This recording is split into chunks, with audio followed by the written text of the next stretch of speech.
میں زاہد انور ڈائریکٹر دائمی ہوا ٹی وی کی جانب سے آپ سب کو سلام کہتا ہوں۔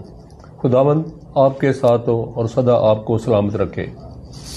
جناب زکریا اقبال سینئر سماجی سیاسی و قوم پرست رہنما، اسیران یوحنا آباد کے 42 لوگوں میں سے جو ایک ہیں، 5 سال جیل کے سلاخوں کے پیچھے اذیتیں برداشت کرتے رہے۔ آج وہ ہمارے سامنے ہیں۔ میں آپ کو خوش آمدید کہتا ہوں جناب۔ تو میں چاہوں گا کہ براہ کرم آپ ہماری قوم کو بتائیں کہ عدالت میں جب تاریخ ہوتی تھی تو اس میں جو آواز تھی وہ لگتی تھی آپ کے نام سے کہ سرکار بنام زکریا اقبال وغیرہ وغیرہ۔ تو میں پوچھنا چاہتا ہوں، چونکہ اس میں تو بہت سے اور بھی اسیران تھے، یہ جو سرکار بنام زکریا اقبال کی آواز لگتی تھی تاریخ کے وقت عدالت میں، یہ کیسے لگتی تھی اور کیوں لگتی تھی؟ مسیح میں آپ سب کو سلام جی۔ شکریہ زاہد صاحب، عمر صاحب، اور آپ کے چینل کا، دائمی ہوا چینل کا۔ یہ تقریباً آج کے مہینے میں ہمیں 6 سال کمپلیٹ ہونے والے ہیں جب ہم اسیری سے آزادی پا کر کوٹ لکھپت جیل سے باہر آئے۔ تو 6 سال بعد آپ نے یہ بہتر سمجھا، اور میں کہتا ہوں اس میں بھی خدا کی یہ مرضی ہوتی ہے کہ خدا جب چاہے، جس کو چاہے، جس وقت چاہے استعمال کر سکتا ہے۔ آپ نے سوال کیا کہ آپ کے نام سے آواز کیوں پڑتی تھی۔ لیکن مجھے آپ کافی دیر سے جانتے اور پہچانتے ہیں۔ چودھری مراج صاحب بھی مجھے تقریباً جب سے یہ آباد ہوئی ہے تب سے ہی وہ جانتے ہیں کہ میں نے ہمیشہ قوم کے لیے آواز بلند کی ہے، اور جب کبھی بھی قوم پہ مشکل وقت آیا میں قوم کے لیے کھڑا ہوا، آواز اٹھائی۔ کچھ سیاسی مخالفت تھی میری، میں ان کے نام نہیں لینا چاہوں گا، میرے علاقے کے، میرے لاہور کے سیاسی سماجی کارکن تھے، اور کچھ مذہبی طور پر بھی مجھ سے کچھ لوگ نفرت کرتے ہیں کہ یہ ہمیشہ جب بھی قوم کی بات ہوتی ہے تو یہ سب سے پہلے آگے ہوتے ہیں۔ اس کی سزا انہوں نے مجھے، ان کے پاس اور کوئی چارہ نہیں تھا۔ 2015 مارچ کو ثانیہ یوحنا آباد میں وقوع ہو گیا، چرچوں میں بم دھماکے ہو گئے، کرائسٹ چرچ یوحنا آباد اور کیتھولک چرچ یوحنا آباد میں جب بم دھماکے ہوئے، اس وقت میں سینٹ فرانسس چرچ کوٹلہ بہارکنی میں سیکورٹی انچارج تھا پورے چرچ کا۔ تو ان لوگوں کو موقع مل گیا کہ اب ہم اس کو اس میں پھنسائیں، اور یہ تختے دار پر جو پھانسی کا تختہ اس کے گلے میں پڑ جائے گا، یہ مر جائے گا، اور قوم کی جو آواز اٹھاتا ہے، اپنی قوم کے لیے یہ جو درد رکھتا ہے وہ ختم ہو جائے گا۔ اس لیے انہوں نے مجھے اس چکر میں پھنسایا، اور یہ وہ کیس ہے کہ جس کو وقوع کو میں نے دیکھا نہیں ہے، کرنے کی تو دور کی بات ہے، میں نے اس وقوع کو دیکھا تک نہیں، ابھی تک نہیں دیکھا۔ 5 سال جیل میں رہے، 6 سال ہونے والے ہیں ابھی ہمیں کمپلیٹ۔ باہر اب تک میں نے اس وقوع کو دیکھا نہیں ہے، تو اسی وجہ سے انہوں نے چن کے میرے نام پر یہ کیس ٹائٹل چلایا. یہ کیس کا ٹائٹل آج بھی گوگل پہ دیکھیں, نہ تو کورٹ کے پاس ہے نہ مدعیان کے پاس ہے میرے خلاف کوئی ثبوت, میں ادھر تھا ہی نہیں. آپ نے گفتگو کے دوران بتایا تھا کہ جب یہ سانحہ ہوا تو میں اپنے گھر پر تھا. جی. تو ایل ڈی اے کوارٹر میں. جی جی. تو جب یہ سانحہ ہوا میں نے ٹی وی پہ دیکھا کہ ایک دم چونکہ لائیو چل رہا تھا تو مجھے بڑا دکھ ہوا. تو میں نے کہا کہ میری اب ضرورت ہے کہ میں اپنی قوم کے پاس جاؤں, ان کی مدد کروں. آپ نے بتایا کہ جب میں جہان آباد کی طرف جا رہا تھا تو راستے میں مجھے پتہ لگا بہت سے جو وہ زخمی ہیں ان کو ہاسپٹل جنرل ہاسپٹل لے گئے ہیں. میں وہیں سے واپس جو میٹرو بس کا سٹاپ ہے وہیں سے واپس آ گیا جنرل ہاسپٹل میں. آپ نے بتایا کہ جب میں وہاں پر گیا تو میں نے دیکھا جو میں مدد کر سکتا تھا اس وقت میں ان کی مدد کی. اور اسی دوران اس وقت کے جو سینیٹر تھے کامرر مائیکل صاحب, اب وہ بھی تشریف لے آئے اور انہوں نے آپ کو دیکھا, آپ سے باتیں ہوئیں. تو جو بہت سے لوگ تھے انہوں نے کوئی ایسی بات کر دی, بہت سے لوگ جو تھے وہ مشتعل ہو گئے اور میں نے ان کو بچایا لوگوں سے کہ آپ ایسا نہ کریں, اس وقت ہم مصیبت میں ہیں, دکھ کی گھڑی میں ہیں, تو ہمیں آپس میں لڑائی جھگڑا نہیں کرنا چاہیے. تو یہ بتائیں جب کہ آپ تو اس وقت جنرل ہاسپٹل میں تھے جب یہ سانحے کے بعد سارا کچھ ہو رہا تھا اور لوگوں کی مدد کر رہے تھے اور سینیٹر نے بھی آپ کو دیکھا کہ آپ وہاں پر ہیں, تو آپ کی گرفتاری کے بعد کیا سینیٹر صاحب نے نہیں کہا ان لوگوں کو یہ بندہ تو وہاں جنرل ہاسپٹل میں تھا تو آپ نے کیوں گرفتار کیا اس کو؟ جی ظاہر صاحب آپ نے بہت اچھا سوال کیا. اس کا جواب یہ ہے کہ جب مجھے پتہ چلا تو میں نے ایک لڑکے کو کہا کہ مجھے نا سانحہ جہان آباد میں لے چلیں, وہاں پہ جو بم دھماکے وہاں پہ چلتے ہیں.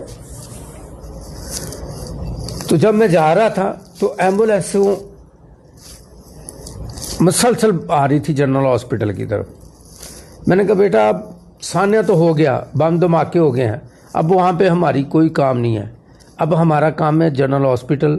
وہاں پہ جو شہید ہوئے ہیں ان کے لیے, جو زخمی آ رہے ہیں ان کی مدد کے لیے مجھے جنرل ہاسپٹل ڈراپ کر دو. وہ بچہ مجھے جنرل ہاسپٹل ڈراپ کر کے چلا گیا. وہاں پہ جاتے ہی میں نے ڈاکٹروں سے پرچی, میڈیسن کی پرچی, بلڈ کے لیے وہ لڑکوں کو میں کہتا رہا. اور کچھ دیر بعد وہاں پہ رونما ہوتے ہیں کامرہ مائیکل صاحب. ہجوم جیسے ہی ہجوم نے کامرہ مائیکل کو دیکھا تو وہ اس پر ٹوٹ پڑے ہیں, اس کو مارنے لگے.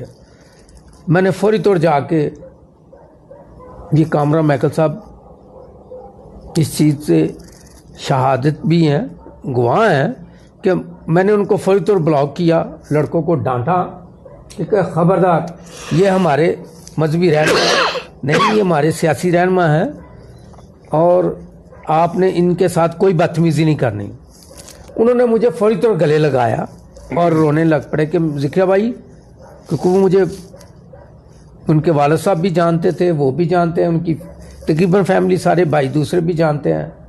وہ کہنے لگے ذکریہ بھائی میرے عزیز بھی تو اس میں شہید ہوئے ہیں, تو یہ لوگ میں کہا کوئی بات نہیں. وہ ان کی طرف کسی لڑکے نے دوبارہ جرت نہیں کی, مہربانی ان بچوں کی, ان لڑکوں کی. وہاں سے وہ فوری طور مجھے ایمرجنسی کے جو ایم ڈی او انچارج ہوتے ہیں ان کے کمرے میں لے جاتے ہیں. وہاں پہ سلیمان رفیق صاحب جو ہیلتھ منسٹر تھے اور بلال یاسین صاحب بلال گنج سے, داتا صاحب سے, وہ بھی اس کمرے میں موجود ہوتے ہیں. مجھے نہیں پتا وہ کب سے وہاں پہ تھے. تو کامرہ مائیکل صاحب نے میرا ان سے دوبارہ تعارف کرایا کہ یہ ذکریہ بھائی ہیں, یہ میاں صاحب جب جدے میں تھے تب بھی یہ ہمارے ساتھ تھے, مشکل وقت میں انہوں نے ہمیشہ میاں صاحب کو پیار کیا اور ساتھ دیا ہے. میں ان کے پاس کوئی 5-10 منٹ کھڑا ہوں, تعارف ہوا, میں باہر آ کے پھر اسی کام میں مصروف ہو گیا. میڈیسن لے کے لوگوں کو جو زخمی تھے ان کے لیے میڈیسن, جو بلڈ کی ضرورت تھی جن سے, وہ بلڈ مہیا کر کے دیتا رہا. اسی درمیان مجھے نہیں پتا وہ کون سا چینل ہے کون سا نہیں، میٹرو اسٹیشن پہ جو بالکل ایمرجنسی کے سامنے جنرل ہاسپٹل، وہاں پہ ایک صحافی ہجوم کو کہتا ہے کہ آؤ یار آپ ادھر شور شرابہ نہ کرو، آؤ میٹرو اسٹیشن میں میٹرو توڑو، توڑ پھوڑ کرو، میں آپ کی ویڈیو بناتا ہوں تاکہ دوسروں کو بتا۔ میں نے کہا خبردار، یہ ملک ہمارا ہے، اس کو ہم نے بنایا ہے اور ہم اس کی جان و مال سے حفاظت کریں گے۔ واقعہ ہو جانا یہ میرے بھائیوں، میرے دوستوں، اس سے کوئی تعلق نہیں ہے۔ وہ دہشت گرد تھے، انہوں نے دہشت گردی کی۔ اب ہم نے مل کر اپنے ملک کی سلامتی کے لیے کام کرنا ہے اور کوئی ایسا کام نہیں کرنا جو مسیح قوم کے لیے باعث شرمندگی کا باعث ہو یا ہمارے ملک کا نام دنیا میں بدنام ہو۔ مجھے نہیں پتا اس سے پہلے یونان آباد میں جو ایکسیڈنٹ ہوا بم دھماکوں کے بعد، وہ دو لڑکے جو مار دیے گئے، جلا دیے گئے، مجھے اس کا بالکل کوئی علم نہیں ہے۔ بس وہاں سے زخمی آتے رہے ہیں، ایمبولینس سے لے کے آتی رہی ہیں، ہم ان کو جو ہے نا، اور اگر آپ اس دن کی ویڈیو جو ہے نا، جتنے بھی چینل جنرل ہاسپٹل میں تھے ایمرجنسی میں، مجھے وہاں پہ ان ویڈیو میں آپ دیکھ سکتے ہیں، آپ گوگل سرچ کر کے مختلف چینلوں پہ آپ دیکھ سکتے ہیں کہ میرا کردار کیا تھا، کہ میں زخمیوں کے لیے کیا کرتا رہا، ان کو بلڈ مہیا کروا کے دیتا رہا، لڑکوں سے کہتا رہا، اور میڈیسن کے لیے لوگوں سے لے کے دیتا رہا۔ کسی کو پانی کی ضرورت تھی، جوس کی، جیسے جیسے میں کسی کو بھی کہتا تھا، وہ فوری طور وہ مجھے ایز اے پاسٹر جو پبلک لے رہی تھی کہ آپ پاسٹر ہیں، یہ آپ کا کام ہے خدمت کرنا۔ تو یہ جو آپ کی گرفتاری ہوئی ہے، یہ کیسے ہوئی اور کہاں سے ہوئی؟ جی، یہ گرفتاری میری جو ہے نا، اس سے پہلے میں آپ کو ایک بات بتا دوں جو ابھی تک نہ تو ہمارے مذہبی رہنماؤں نے نہ سیاسی رہنماؤں نے اس کو اجاگر کیا۔ 15 مارچ کو یہ وقوع ہوا اور ٹھیک اس کے بعد جمعے والے دن تقریباً 16-17 کی ڈیٹ تھی، قلعہ گجر سنگھ میں ایک بڑی کال دی جاتی ہے کہ وہاں پہ پادری مراج شاہد صاحب بھی بیٹھے ہوئے تھے، شکیل مارکس کھوکر صاحب ایم پی اس وقت کے، وہ بھی بیٹھے ہوئے تھے، اور سی سی پی لاہور رانا ثناء اللہ کا تقریباً وہ دماد تھا یا عزیز تھا، مجھے اس کی ذرا زیادہ انفارمیشن نہیں ہے، وہ بھی وہاں پہ تھے قلعہ گجر سنگھ لائن کے اندر۔ اور تقریباً لاہور سے تقریباً بہت سارے پادری لوگ بٹھائے ہوئے تھے، وہاں پہ انہوں نے ایک بات کہی کہ آپ کوٹ رادھا کرشن کو بھول جائیں تو ہم ثانیہ یونان آباد کو بھول جاتے ہیں، تو معاملہ یہیں پہ رفع دفع ہو جاتا ہے۔ بس میں یہ کہوں گا، وہاں پہ جو کچھ پادری صاحبان، نام نہتا پادری صاحبان تھے، جن کو سمجھ ہی نہیں تھی کہ گورنمنٹ پولیس ہمارے ساتھ کیا ڈائلک بازی کر رہی ہے اور ہمیں اس کے ساتھ کوآپریٹ کر لینا چاہیے، انہوں نے کوئی کوآپریٹ نہیں کیا۔ ہماری وہ پادری صاحبانوں نے گورنمنٹ کے ساتھ کوآپریٹ نہیں کیا، ان کی اس بات کو نہیں مانا۔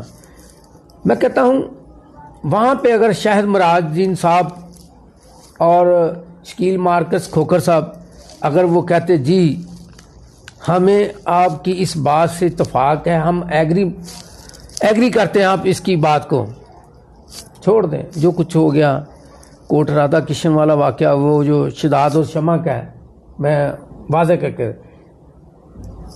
تو آپ ہم وہ بھول جاتے ہیں، آپ یہ بھول جائیں، چھوڑ دیں۔ اگر یہ واقعہ ہمارے یہ سیاسی رہنما اور جو وہاں پہ مذہبی رہنما بیٹھے ہوئے تھے عوام کی بجائے خود فیصلہ کرتے تو یہ پکڑ دکڑ جو ہوئی ہے، پھر ہماری چادر و چاردواری جو پمال ہوئی ہے ہماری ماؤں بہنوں کے سروں سے، اور سوئی ہوئی یوں کہ اوپر سے کمبل رضائیں کھینچ لینا، یہ نہ ہوتا، یہ عزتیں پمال نہ ہوتی۔ اور دیکھیں سب سے بڑی بات، کامران مائیکل صاحب نے ایک دفعہ بھی نہیں یہ کہا کہ بھئی آپ ذکریہ بھائی کو کیوں پکڑ رہے ہیں، وہاں تو ہے ہی نہیں، وہ تو جنرل ہاسپٹل میں ہے اور خدمت کر رہے ہیں۔ اس کے بعد دوسری سب سے بڑی بات ہے، طارق جوید، طارق گل صاحب، شداد منشی صاحب، یہ ایم پی اے تھے اس وقت نون لیگ کے، طارق گل صاحب، یہ دیگر اور بہت سارے دوست ہیں۔ وہاں پہ مالٹن جب مجھے سی آئی اے لے کے گئے تو میں نے ان کو دیکھا، انہوں نے مجھے دیکھا، اور میرے دل میں یہ بات تھی کہ مجھے یہ ابھی پکڑ کے لے کے آئے ہیں تو لے کے چلے جائیں گے کہ بھائی یہ ہمارا ایک سیاسی سماجی کارکن ہے، مذہبی رہنما ہے، قوم کے لیے آواز اٹھاتا ہے، یہ وہاں پہ نہیں اس وقوع میں۔ اور مزے کی بات یہ دیکھیں کہ ڈاکٹر ایس پی رضوان صاحب جس کی یہ ڈیوٹی لگائی تھی، انہوں نے مجھے یہ خود کہا ہے کہ ذکریہ بھائی جنہوں نے مجھے پکڑوایا نا، انہوں نے کہا تھا کہ اس کا بڑا تعلق ہے، بڑا واسطہ ہے، تو یہ آپ کے ہاتھوں سے نکل جائے گا۔ تو مجھے ایس پی ڈاکٹر رضوان صاحب نے کہا کہ ذکریہ بھائی سنا ہے آپ کا بڑا تعلق اور واسطہ ہے۔ میں نے کہا جی ختم ہو گیا، میں اب آپ کے ہاتھوں۔ انہوں نے مجھے یہ کہا جو سب سے حیران کن بات ہے، خدائی دعویٰ کہہ لیں کہ ذکریہ بھائی اوپر خدا ہے اور نیچے ڈاکٹر ایس پی رضوان ہے جو آپ کو چھوڑ سکتا ہے، نہیں تو آپ کو پھانسی کے پھندے سے کوئی نہیں بچا سکتا۔ میں نے اس کو یہ کہا، میں کہ ڈاکٹر صاحب جو خدا کرے گا وہی مجھے منظور ہے۔ یہ جو آپ کی گرفتاری ہے یہ کہاں سے اور کیسے ہوئی تھی، میں یہ سننا چاہتا ہوں۔ یہ بات آپ نے جو میں نے آپ کو بتایا، یہ میرے گھر سے گرفتاری ہوئی ہے، یہ ایل ڈی اے کوارٹر سے۔ مجھے میرے متعلقہ تھانے نے نہیں پکڑا، جو اس مقدمے کا آئیو تھا، ذوالفقار اس کا نام تھا، سب انسپیکٹر تھا، انہوں نے نہیں مجھے پکڑا۔ انہوں نے کہا کہ جب وہ ہے ہی نہیں اس مقدمے میں تو ہم اس کو کیوں پکڑیں۔ یہ اسپیشل ٹیم جو ہے نا انہوں نے ایک مقرر کی، اور اس اسپیشل ٹیم کے ذریعے میری پوری حیکی کی گئی، اور میں اپنے گھر کے باہر دروازے پہ بیٹھا ہوں، ایک دوست کے ساتھ گفتگو کر رہا ہوں، تو ایک ملازم سول وردی میں آیا، مجھے اس نے میرے ساتھ سلام دعا لی، السلام علیکم ذکریہ بھائی۔ میں کہا جی وعلیکم السلام۔ نے کہا ذکریہ بھائی آپ سے کوئی کام ہے۔ اب میں ایک سیاسی سماجی کارکن، مذہبی رہنما ہوں، مذہبی رہنما سے متعلق قوم کا درد رکھنے والا، قوم کے لیے آواز اٹھانے والا ہوں۔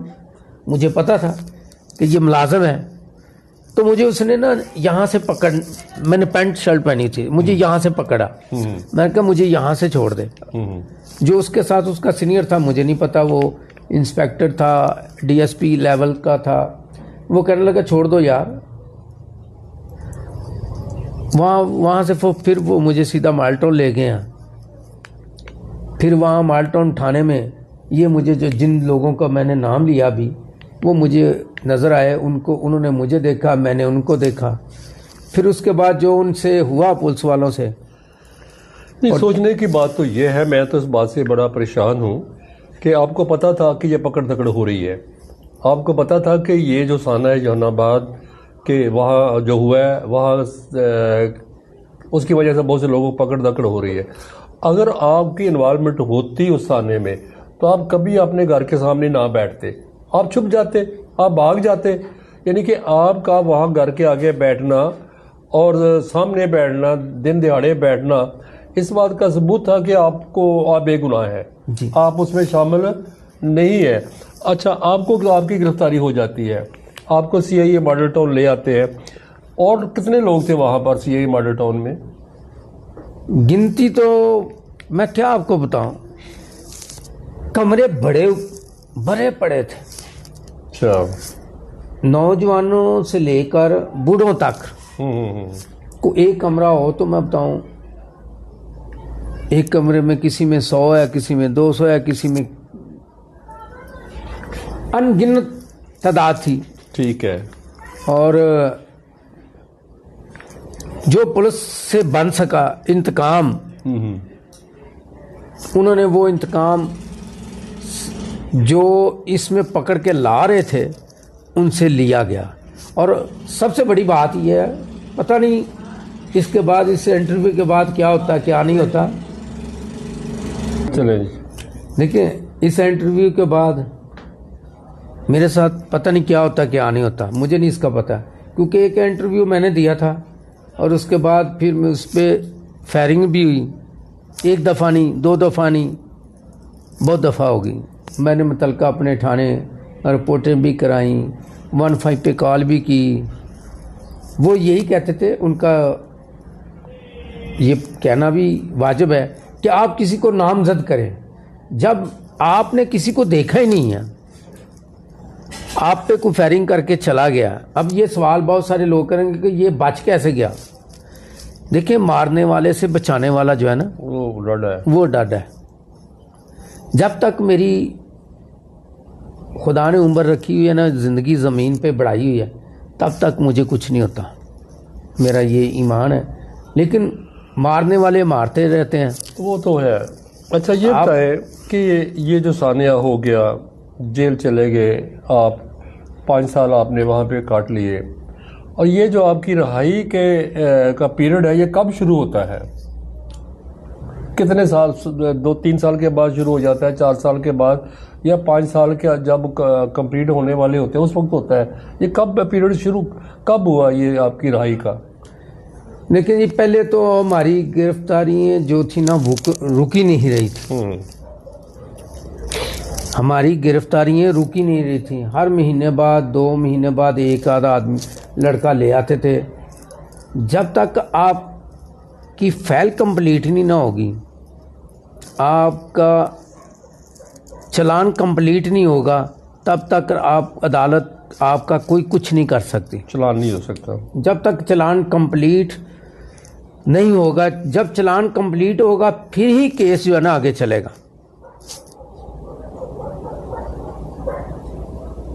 کہنے کی بات یہ ہے کہ یہ ہمارے آئے, اس کے بعد ڈی ایس پی تھے اقبال شاہ صاحب,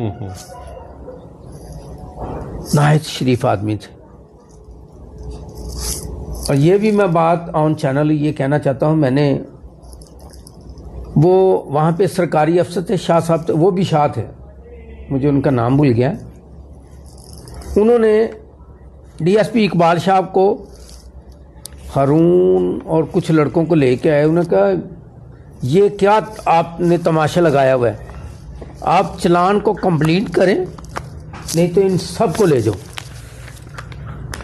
پھر انہوں نے چلان کمپلیٹ کیا. شاید یہ 42 سے 4200 تک ہو سکتا تھا, اس سے اور اوپر ہو سکتے تھے, لیکن اس میں وہ سرکاری وکیل جو تھا شاہ جی, خدا ان کا بھلا کرے, انہوں نے اس چلان کو کمپلیٹ کروایا اقبال شاہ سے. اقبال شاہ صاحب نے, ڈی ایس پی اقبال صاحب نے پھر اس چلان کو کمپلیٹ کیا. پھر ہمارا کیس چلا.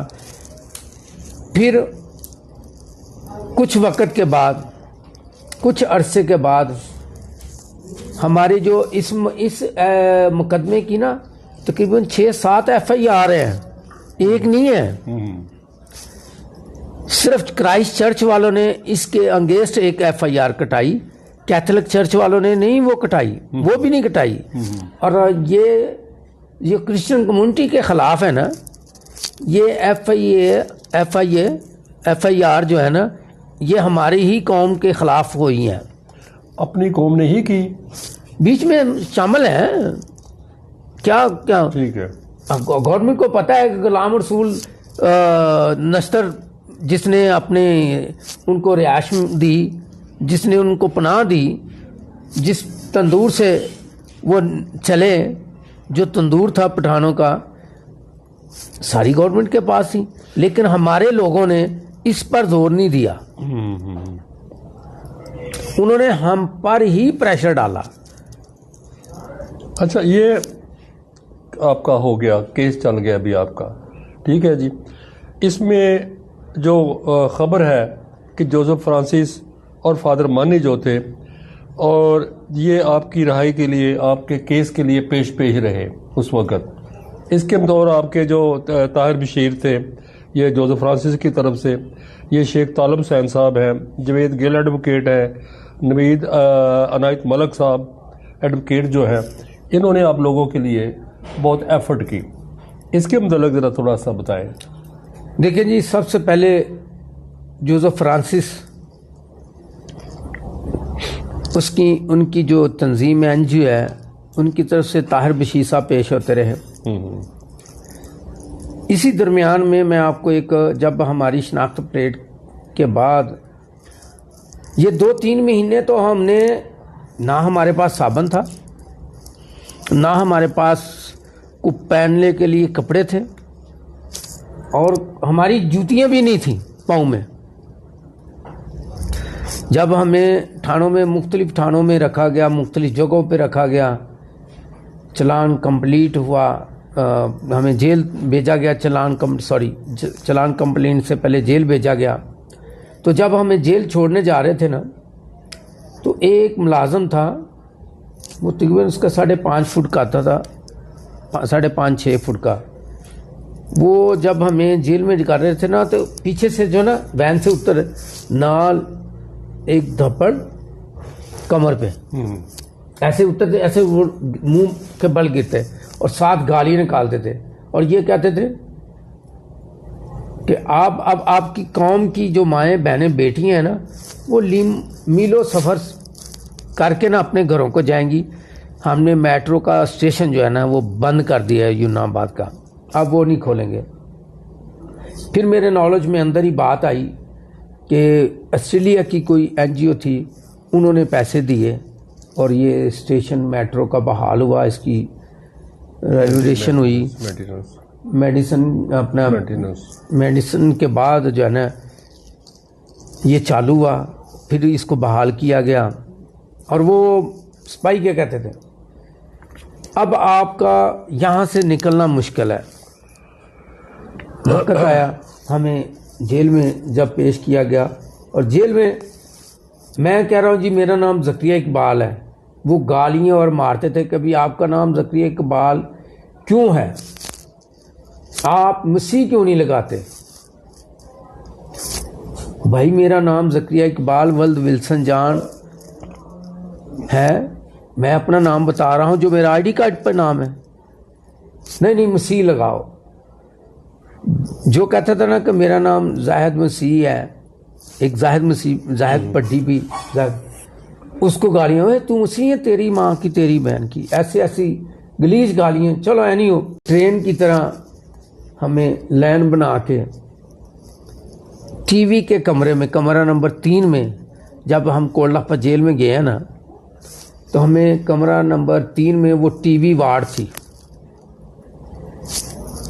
تو بلیک کلر کے وہ بردار، اس کو خارسی کمبل کہتے ہیں جیل میں، وہ تھے. بارش بھی ہونے لگ پڑی، اور اس وقت ہم تھے تقریباً 70-80 کے قریب لوگ. پھر ہمیں وہ کہنے لگے انہوں نے وہ 2 جو جلائے ہیں نا، ان کے بدلے ان کو جلا دو. ہم ڈر گئے کہ بھائی یہ کچھ بھی ہو سکتا ہے. ہم نے جا کر کچھ لوگوں کو سلایا، اور 8-10 جو ہے وہ دیوار کے پاس، دروازے کے پاس بیٹھ کے ہم نے رات گزاری. اور نہ ہمارے پاس واش روم سے فارغ ہو کر ہاتھ دھونے کے لیے صابن تھا، نہ ہمارے پاس برتن تھے کہ ہم اس برتنوں میں کھانا کھا سکیں. یہ ظلم ہوا ہے ہمارے ساتھ. ذکیہ صاحب ایسے ہے جو میں گزارش کرنا چاہ رہا تھا کہ اس میں لوگ تو بہت تھے، تھوڑے لوگ نہیں تھے جو مدد بھی کر رہے تھے آپ لوگوں کی، ٹھیک ہے، سب کے نام نہیں لیے جا سکتے اس وقت، مگر یہ جو آپ کے قریب لوگ تھے اور زیادہ جو اس میں متحرک تھے، ان میں فادر مانی تھے جو کہ کیتھولک چرچ کی جانب سے تھے، اور ایک جوزف فرانسس تھے جو انسانی حقوق کے ایک لمبردار ہیں، ان کی NGO ہے، اور ان کی جانب سے جو طاہر بشیر صاحب ہیں یہ پیش ہوتے تھے، جی جی، اور شیخ طالب حسین جو تھے وہ آپ کے وکیل تھے، جی ٹھیک ہے، جوید گل بھی آپ کے تھے، یہ نوید جو عنایت ملک صاحب ہیں بڑے سینئر یہ وکیل ہیں، بڑے معروف وکیل ہیں، تو یہ لوگ کن کی طرف سے تھے؟ یہ ایک تو بنٹی تھا، ہاں ہاں ہاں، اور کچھ اور لڑکے تھے ان کی طرف سے، 3-4 ان کی طرف سے یہ وکیل، انہوں نے ایک رول ادا کیا۔ میں کہتا ہوں جی، ان کے ایک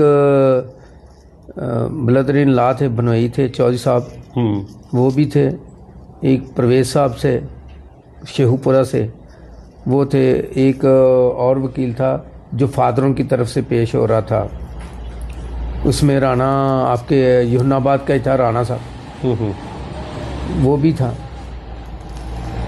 لیکن جو رول دیکھنے والا اور جرت ماندہ تھا نا، وہ سب سے بڑا فادر مانی کا میں اس لیے نام لے رہا ہوں کہ وہ گون میں جیل میں ہماری ملاقات کے لیے جاتے تھے، پھر دہشت گردی کی عدالت میں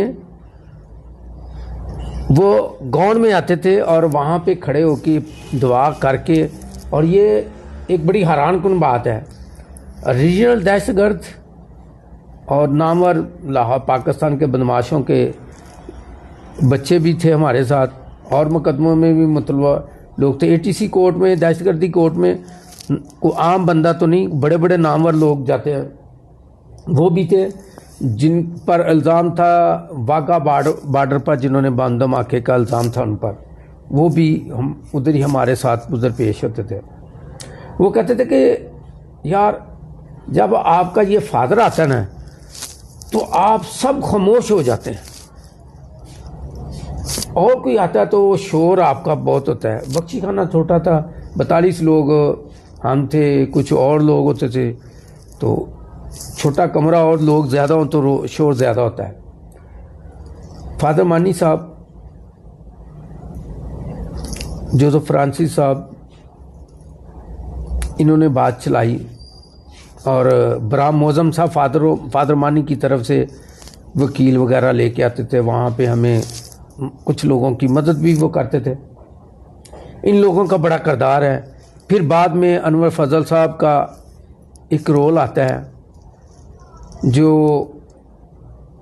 انہوں نے، ہم تو اندر تھے، ہمیں نہیں پتا کہ انہوں نے کچھ پیمنٹ دی ہے، کیونکہ یہ جو میں بات کہنے لگا نا، مجھے جب پتہ چلا تو میں نے، میاں نواز شریف صاحب ہمارے ساتھ ہی کوٹلہ جیل میں بند تھے، تو ان کی ملاقات کے لیے میاں شہباز شریف، حمزہ صاحب، مریم صاحبہ اور بی بی کلثوم نواز صاحبہ اور ان کی والدہ جاتے تھے۔ تو ایک دن ایسا ایک وقت آیا کہ ہم جیل میں انٹری ہو رہے ہیں، تو میاں شہباز شریف صاحب اور حمزہ صاحب باہر ڈیوٹی سے باہر نکل رہے ہیں، وہ جو عام کمرہ لوگ کہتے ہیں نا، ان کے لیے بڑا گیٹ کھولتے تھے، نہیں، وہ عام قیدی جو جاتے ہیں، عام لوگ جاتے ہیں، اسی میں سے وہ باہر نکلے۔ تو میں نے حمزہ صاحب کو روک لیا، بازو سے پکڑ لیا، میں کہا حمزہ صاحب دیکھیں، ہمیں نون لیگ میں رہنے کا یہ فائدہ ہوا کہ آج ہم بے گناہی میں، جس مقدمے، جس واقعہ کو میں نے دیکھا تک نہیں، میں اس کے لیے جیل کاٹ رہا ہوں۔ اور سب سے بڑے دکھ کی بات، جب بھی مجھے یاد آتا ہے، میرا بھائی کی ڈیتھ ہوئی، میری والدہ کی ڈیتھ ہوئی، تو میرے لیے جب بھی میں وہ لمحات یاد کرتا ہوں، میرے نہ ہونے کی وجہ سے جو ہمارا بھائی قبرستان ہے، میرے جدھر والد صاحب، میرے تایا جی، میرا بیٹا جی، چلڈرن کمپلیکس کے اندر، وہاں پہ کچھ لوگوں کی وجہ سے میرے بھائی کی جو میت ہے نا، وہ اس قبرستان میں نہیں دفن ہو سکی۔ مجھے اس کا ساری زندگی دکھ رہے گا، میں نہیں دیکھ سکا، کندھا نہیں دے سکا۔ دیکھیں، انسان ہونے کے ناطے، گھر کا سربراہ ہونے کے ناطے، آپ کے لیے وہ کتنی درد بڑی بات ہوگی کہ آپ اپنی ماں کے جنازے کو کندھا نہ دے سکیں۔ اور جو واسطے میں نے جج صاحب کے ڈالے، دیکھنے والے وہاں پر جو کورٹ کے ملازم تھے ان کے رونگٹے کھڑے ہو گئے تھے. جس ملازم نے مجھے ہاتھ کڑیاں لگائی ہوئی تھی وہ کہنے لگا بابا جی بس کر دو. ان تے میرا بھی جذبات جڑا نا جذبات دا پیمانہ لبریز ہو گیا کہ اینے واسطے پانڈے ہوتے ایک جج سن ہی نہیں رہا. حالانکہ رائٹ بنتا تھا, یہ رائٹ بنتا ہے کسی بھی قیدی کا کہ وہ اگر اس کی کوئی ڈیتھ ہو جاتی ہے تو اس کو پے رول پہ رہا کرتے ہیں. وہ یہ رائٹ ہے, یہ قانون ہے. مگر افسوس کا مقام یہ ہے کہ دیکھ کے ایک بندے نے کہ جج کے سامنے کتنی منتیں کی ہیں, سارا کچھ کیا ہے, اور اس کو جناب پے رول پہ رہائی نہیں ملی. یہ سراسر ظلم ہے, یہ زیادتی ہے. معزز سامعین, آپ نے دیکھا ہے اور سنا ہے, یہ میرا خیال ہے کہ پہلا انٹرویو ہے جو کہ آج یہ نشر ہو رہا ہے یہ دائم یہ ہوا ٹی وی پر, کہ آپ لوگ سن رہے ہیں کہ سانحہ جہان آباد کے جو سیران تھے ان پر کیا کیا تکلیفیں آئی ہیں, کیا کیا مصیبتیں آئی ہیں, کیا کیا دکھ آئے ہیں. کئی لوگوں کے گھروں کے بعد میں ان کے پیچھے لوگ مر گئے, وہاں پر وہ نہیں آ سکے. کئی لوگ جیلوں میں مر گئے, 2 شہید ہوئے, 2 شہید ہو گئے جو کہ جیل میں ہو گئے. اور اس کے ساتھ اور اس طرح کے بے شک یہ جو لوگ ہیں ان میں شاید ہم نہیں کہہ سکتے, وہ لوگ بھی ہوں گے کہ جن کو جو اس سانے میں شامل ہو گئے ان لوگوں کو جلانے کے لیے, ان لوگوں کو مارنے کے لیے. مگر ان جن لوگوں نے ناکردہ گناہ کی اس میں سزا پائی ہے, یہ افسوس کا مقام ہے. اور مشکور ہیں ان سب لوگوں کے جو بھی ہیں جنہوں نے ان کی رہائی کے لیے یہ کردار ادا کیا ہے, وہ بھی داد کے مستحق ہیں. اس میں سب سے بڑی بات ہے ایک زاہد رضوان محمد رضوان, ایک 42واں لڑکا جو تھا نا وہ مسلمان تھا. جج نے اس کو سوال کیا کہ محمد رضوان یہ داڑھی آپ نے جیل میں رکھی ہے, پکڑے جانے کے بعد رکھی ہے یا پہلے تھی؟ آج تک کسی نے اس کو اجاگر ہی نہیں کیا, انٹرویو نہیں لیا. ڈرتے ہیں لوگ, دینے سے بھی ڈرتے ہیں, لوگ انٹرویو لینے سے بھی ڈرتے ہیں. میں آپ کو اور عمر صاحب کو اور آپ کو سلوٹ پیش کرتا ہوں, لیکن یہ میں کہوں گا کہ اگر آپ اس کو چلائیں گے تو میں پھر آپ کی ضرورت کو مانوں گا. اچھا, میں یہ بتا رہا تھا کہ محمد رضوان کو جب یہ سوال جج نے کیا, جج صاحب کہنے لگے ہاں بھی رضوان یہ داڑھی کب سے ہے؟ اس نے کہا جی میری داڑھی شروع سے جب سے آئی ہے. اس نے کہا شکر الحمدللہ میں قرآن حفظ ہوں, میں نے قرآن پاک حفظ کیا ہے. تو انہوں نے کہا یہ وہ مسلمان نہیں, وہ دہشت گرد تھے. انہوں نے ہماری مسجدوں پر, ہمارے درباروں پر, ہمارے بازاروں میں اور ہمارے چرچوں پہ باندھوں واقع کیے, اس لیے ان کو ایسی سزا ملنی چاہیے. تو جج صاحب خاموش ہو گئے. جج صاحب نے کہا جی ٹھیک ہے چلیں جائیں. نہیں, وہ جو لڑکا تھا وہ اس کیس میں تھا, 42واں وہ ہے, 42واں مسلمان ہے. وہ اس کی رہائش کہاں کی تھی؟ نشتر کی. اچھا, نشتر کی تھی. تو اس کو کیسے پکڑ لیا انہوں نے؟ بہت سارے اور بھی پکڑے تھے تصویروں کو جو اس کنویں میں شامل تھے, جو اس فوٹیج میں آ رہے تھے. فوٹیج میں وہ جو کردار ادا بھی کر رہے تھے.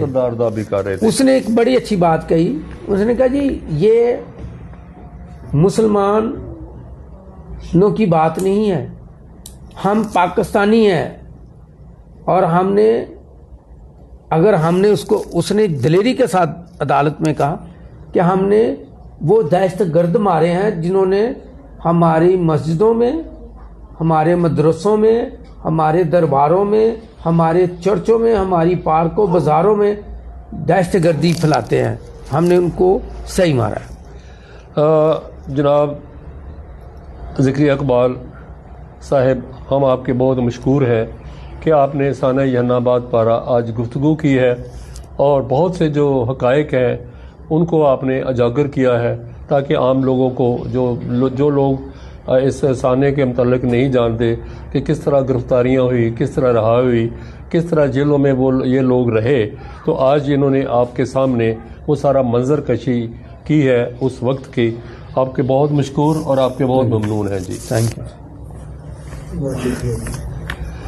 بس ابھی یہ پروگرام جو تھا یہ دیکھ رہے تھے، یہ دائم یہاں T V Nawaz Sharif colony Feroz پور لاہور سے دیکھ رہے تھے، اور ابھی پروگرام جو ہے وہ اختتام کو جاتا ہے۔ پاکستان زندہ باد، پاکستان زندہ باد۔ چلیں جی۔